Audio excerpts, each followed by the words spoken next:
15 things you should give up to be happy. When PurposeFairy.com founder posted a list of things to let go in order to be happy, she had no idea that it would go viral, shared more than 1.2 million times and counting. Based on that inspiring post, this heartfelt book gives readers permission to give up. That is, to let go of the bad habits that are holding them back from achieving authentic happiness and living their best lives.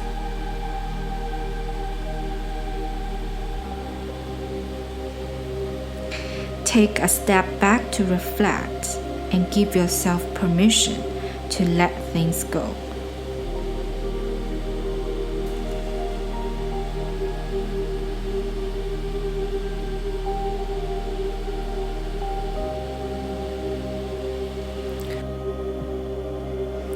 Chapter 10. Give up your self-defeating self-talk. We have to learn to be our own best friends because we fall too easily into the trap of being our own worst enemies. My story. I had always been a bit of a loner, for better or worse. Often it was in those moments of solitude that I was extremely harsh toward myself, beating up myself with excessive self-defeating self-talk. I remember when I was younger, in the years that followed my father's death, my mom would often say to me, "Danny, go outside. Go get some fresh air. You spend too much time alone in the house. It's not normal. Go outside and play with the other kids." But I really did. I felt I was far behind most of the kids in my class when it came to grades and intelligence levels. I believed that I wasn't as smart as they were. I felt that I needed to spend more time in the house studying and less time outside playing. And the same thing happened once I got back from the US. After a few months of trying very hard to integrate myself back into the environment I had been in, I decided to do what my heart was asking me to do. Isolate myself like I used to do when I was a little kid, and focus on studying for university and reading as many books as possible. It did me both good and bad.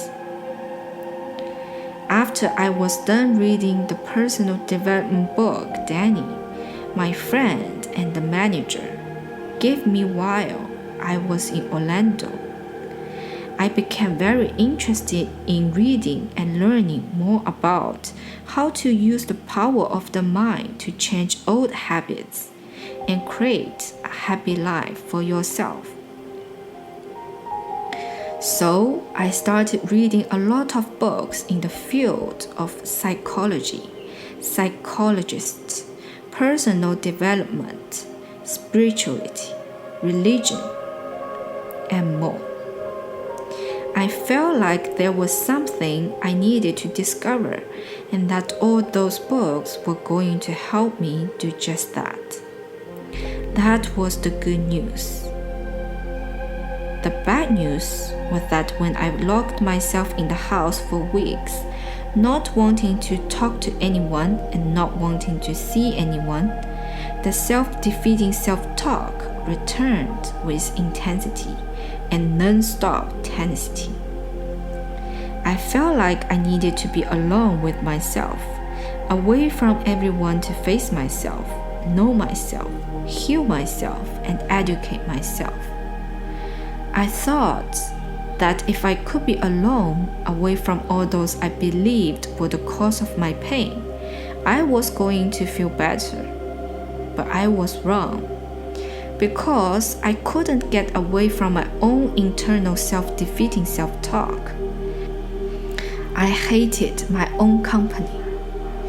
Do you realize how pathetic you look hiding there from the whole world?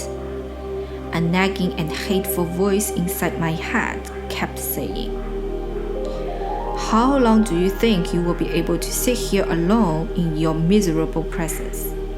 No wonder you try to hide from the world around you. It's because nobody likes you, right? What's there to like? Just look at yourself. You are nothing but a loser. You are 25 years old and you haven't done anything with your life.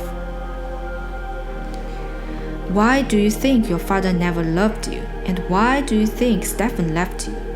Because you are worthless and nobody will ever love you. You think that just by reading some stupid books on how to be happy, how to cleanse your mind, heal your life, and become a better person, you will actually be happier and live a better life? You are so naive. Stop making a fool of yourself. Put those books aside and accept the fact that you are a poor little loser and that you will always remain a loser."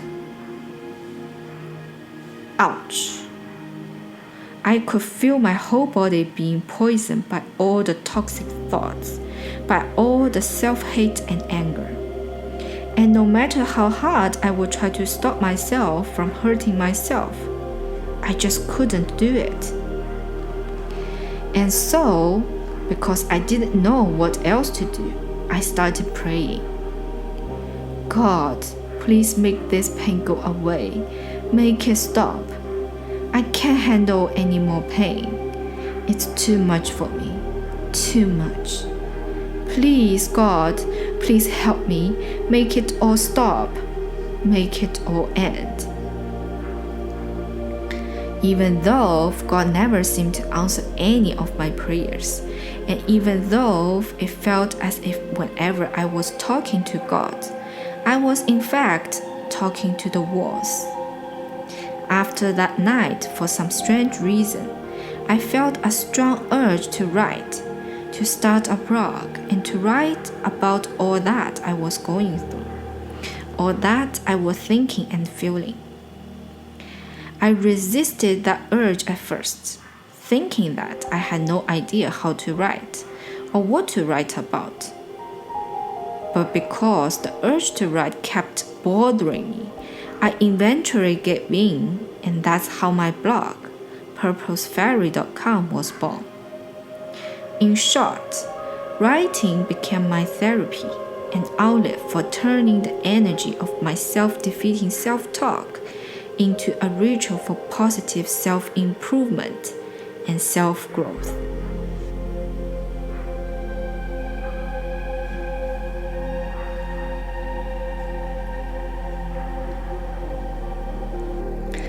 Lessons in letting go. You and I are not what we eat. We are what we think. Until not so long ago, I never really stopped to think about whether I had anything to do with how unloved I felt. I never really stopped to think whether my internal dialogue, my toxic, my negative and repeated self-defeating mindset had anything to do with the quality of my emotions or with how people were behaving towards me. Thinking that it was always their fault and thinking that I was nothing but their victim. I failed to realize that I too was responsible for how poorly life was treating me, and that I too was to blame for how unhappy and unloved I was feeling. It took me many years to see how wrong I was. A toxic mind has the power to create a toxic life. It has the power to sabotage our happiness, our relationships, and our lives. And it has the power to constantly recreate the same painful experiences, either in the same places with the same people, or with completely different people and in completely different places. Having been raised in a toxic environment, I did my best to recreate those past experiences in my relationship with Stefan and in my relationships with others around me and with life itself. It wasn't until life forced me to spend a lot of time alone with myself, away from all those external things, people, and experiences I thought were making me feel unloved, unworthy, and unhappy, that I was finally able to understand that the only reason all those people, things, and experiences were present in my life, and the only reason they had so much power over me, was that I was allowing it. When you yourself think that you are unworthy of love, happiness, and affection, and when you yourself use all kinds of negative, toxic, and self-defeating words to describe yourself, you can't help but expect those around you to do the same. And through your actions and behaviors, you will do what it takes to make them treat you as poorly as you believe you deserve to be treated. Amr, whom I mentioned in the acknowledgments at the end of this book, is a close friend and a fellow author. In January 2014, he suddenly had to leave his comfortable life in Southeast Asia behind because his book was banned there. He flew to Canada for political asylum. While he was there, we would Skype and he would confide in how bitter he felt. He was no longer the cheerful and defeated guy I knew in Malaysia, but someone who now engaged in lots of self-defeating talk. Eventually, though, he realized that his behavior was not doing him any good. It only served to make him feel worse. Many months later, he admitted, "I wish I had been kinder to myself those early months. I couldn't help but feel like friends I respected were progressing with their lives, and that I had lost, and that my efforts to create some change were for nothing." Little did I know that those individuals I was comparing myself to were going through their own personal hardships. If only more of us engaged in constructive self-critique instead. Truthfully, we should all be kinder to ourselves and to each other. It all starts with you. It starts with how you think about yourself, with how you talk to and about yourself, and with how you expect to be treated by those around you and by life itself. And once you give up your self-defeating self-talk, once you purify your own thoughts and your heart, the world around you miraculously gets purified as well.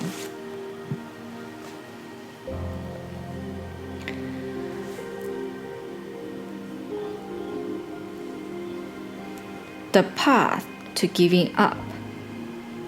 Number 1. As you think so, shall you be.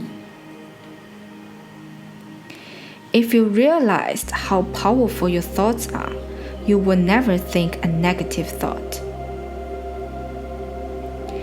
It is said that we have around 60,000 thoughts per day and that most of these thoughts are negative. We think the same thoughts over and over again, telling ourselves the same sad and depressing stories day after day, failing to realize that in order to create different and better lives for ourselves and those we love, we need to start telling ourselves different and better stories. Thoughts have great power, creative power. With every thought you craft and shape your life. The life you are now living is the result of all the thoughts you have thought up until this moment. Your present level of self-esteem, your confidence, and your sense of self-worth were determined by all the thoughts you have ever thought and all the words you have ever said to yourself. The quality of your present relationships, the way you look at the world, your beliefs and limitations, your fears and insecurities, they are all the result of the many thoughts you have kept affirming to yourself. You are what you think.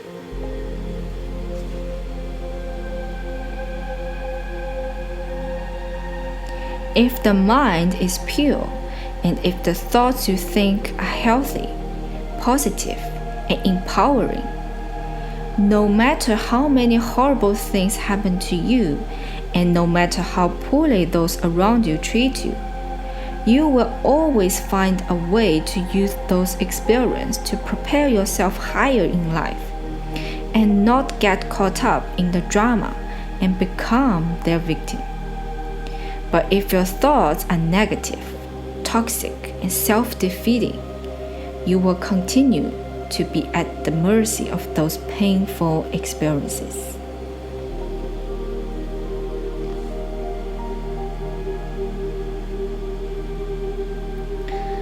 Number 2, put your mind under the microscope. As you think, you travel, and as you love, you attract. You are today where your thoughts have brought you. You will be tomorrow where your thoughts take you. Pay close attention to the thoughts you think and the words you speak. Notice the feeling and emotions your internal dialogue is causing you to feel. Know that if your thoughts are making you feel good, if love flows through you, and if you feel centered, peaceful, and connected with yourself and the world around you, it means that your thoughts come from a place of love, authenticity, and integrity. However, if your thoughts are making you feel unloved, unworthy, anxious, and afraid, and if you feel pain and discomfort in your body, your thoughts are most likely coming from a fearful space. Constantly question your toxic, negative, and repeated self-defeating mindset. Whenever negative thoughts pop in your head, take a few deep cleansing breaths and ask yourself, if I am made of love and made to love, are any of these thoughts real? If love is the only thing that's real and fear is just an illusion, is there any truth in this negative and self-defeating self-talk? Take your mind off autopilot. Learn to recognize when your thoughts are aligned with your loving and authentic self and when they are not. Learn to differentiate between the thoughts that come from a place of fear and the thoughts that come from a place of love. Between the thoughts that are meant to keep you in the dark and the thoughts that are meant to bring you back to light. And choose to trust only those thoughts that are meant to get you back on your life path and back to living your life from a place of love, integrity, and authenticity.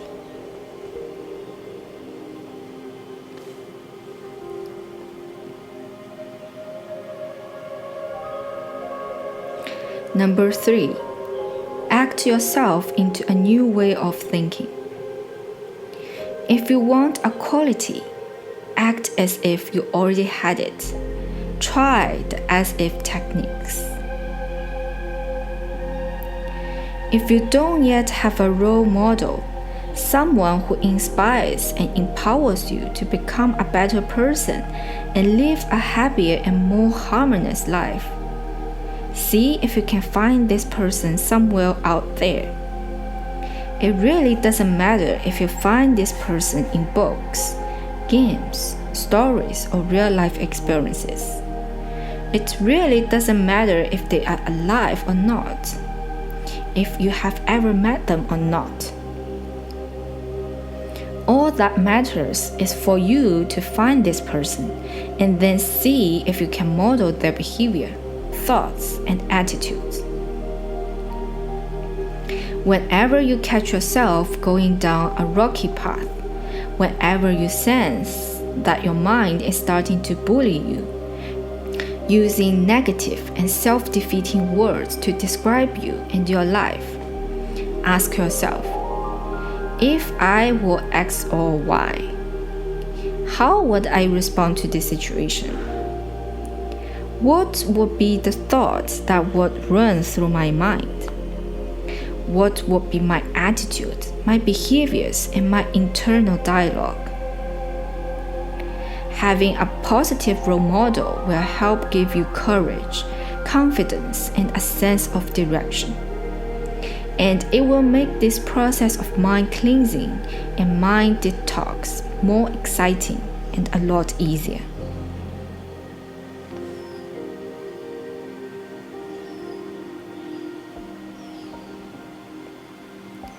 Number 4, spend time alone in silence. God's one and only voice is silence. Silence is a precious gift. In that space between our words is where we find ourselves. When the mind is quiet, when there are no thoughts and no words to be said, we can hear our own heart talking to us. We can hear our own soul and our own intuition communicating to us.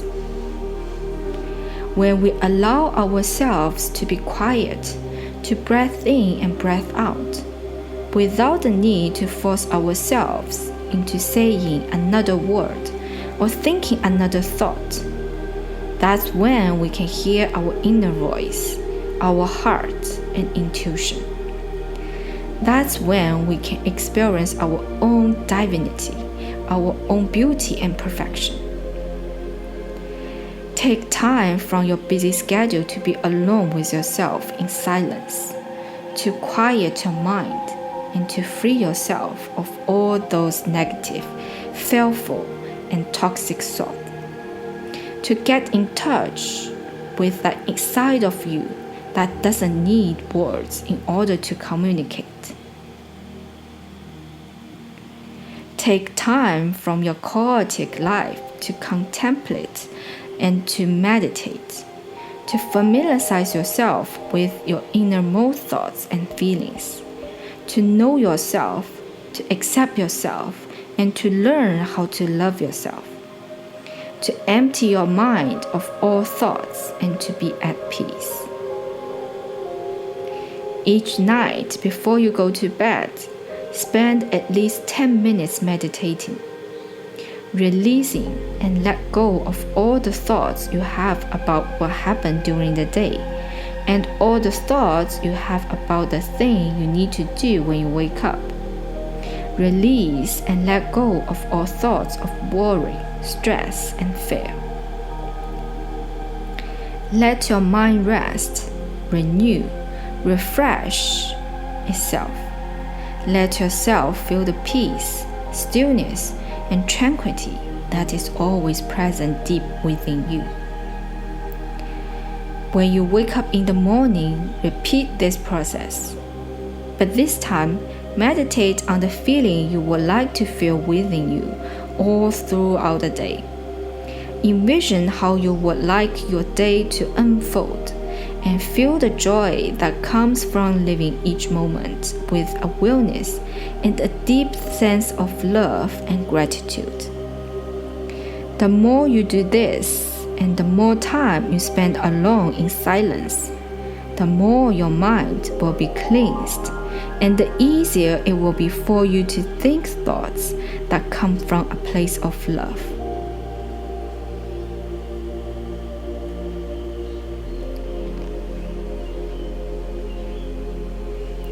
Step 5. Rebuild the relationship you have with yourself. Love yourself. Accept yourself. Forgive yourself. And be good to yourself. Because without you, the rest of us are without a source of many wonderful things. Let go of the need for perfection. Let go of all thoughts of self-judgment, self-blame, and self-criticism, and work on improving your internal dialogue. Work on improving the relationship you have with your loving soul and authentic self. Look for things to appreciate about yourself, about your life, and about those you love. Take time to be alone with yourself, to know yourself, and to love yourself. To align your mind with your heart, and to craft your life from a place of pure love and high integrity. Give yourself permission to do nothing, to spend more time in solitude, to think less and to feel more, to love more and to feel less. To express yourself in creative ways, to spend less time criticizing and judging yourself, and more time accepting, nourishing, and loving who you are. Surround yourself with beauty and authenticity. Immerse yourself in thoughts that make you feel good, in activities that make you feel alive. Spend your time with people who bring out the best in you, and give yourself permission to be happy. Offer yourself the love and respect you truly deserve. Not tomorrow, not in a year, not you will lose those extra pounds, not when you will be happier, not when you will have a mate, not when you will have more money, not when you will have more friends, not when you will be more beautiful, and not when all your problems will cease to exist, but now. Ask yourself all kinds of questions about yourself and about your life. Get interested in who you are. Get interested in learning more about what your soul longs for and about what your heart truly desires. And whenever you catch yourself falling into the trap of using negative, toxic, and self-defeating words to talk to yourself, take a few deep cleansing breaths and then ask yourself, if I had a friend who spoke to me this way, would I still be friends with this person? Talk to and about yourself in the same way you would talk to and about someone you love and adore. Treat yourself with the same respect, love, and appreciation with which you would treat someone you love and adore. Be kind and loving towards yourself. Always address yourself with words that are positive, empowering, uplifting, and inspiring. Talk to yourself in the same way you would want a dear friend to talk to you. Seek to make the relationship you have with yourself the most beautiful, most loving, and most important relationship in your life. Give to yourself as much as you would want others to give to you. Think of this as the reverse golden rule. And know that when you do so, the world around you will start replicating your behavior.